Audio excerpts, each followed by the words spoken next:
ప్రార్థన అంటే ఒక అర్థంలో దేవునిని అడుగుట లేదా వేడుకొనుట.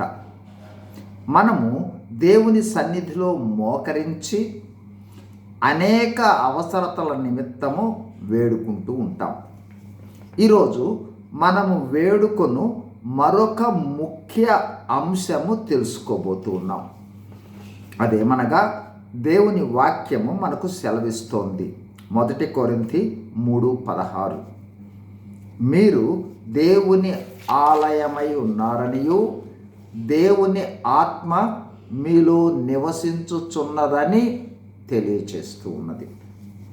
మరి రక్షింపబడిన లేదా నూతన జన్మ అనుభవము కలిగిన క్రైస్తవులముగా ఆత్మస్వరూపిగా ఉన్న దేవునిని మనము కలిగి ఉన్న వారము.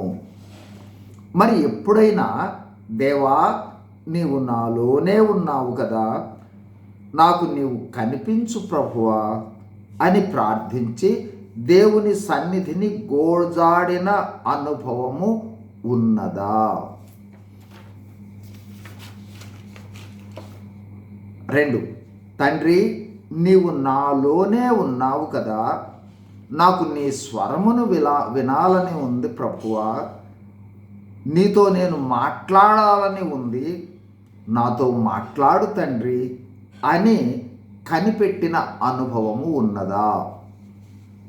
3 ప్రభువా నీ చిత్తములో నేను జీవించాలని ఉంది, అనుదినము నీ చిత్తాన్ని నాకు బయలుపరచు దేవా అని ప్రభువును అడిగి అందుకోసము విసుగక ప్రార్థించే అనుభవము కలిగి ఉన్నామా? ఒకవేళ ఈ అనుభవం లేకపోయినట్లయితే ఈ రోజు నుండే ఈ అంశాన్ని కూడా మన ప్రార్థనలో ఒక అంశముగా కలిగి ఉన్నట్లుగా మనము జాగ్రత్త పడదాం. ఆశ కలిగిన ప్రాణాన్ని తప్పక దేవుడు తృప్తిపరుస్తాడు.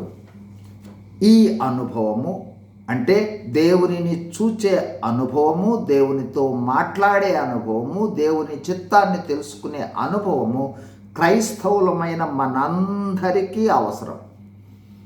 ఈ అనుభవం అనేది ఒక అద్భుతమైన అనుభవం.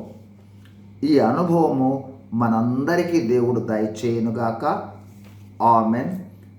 God bless you. Thank you.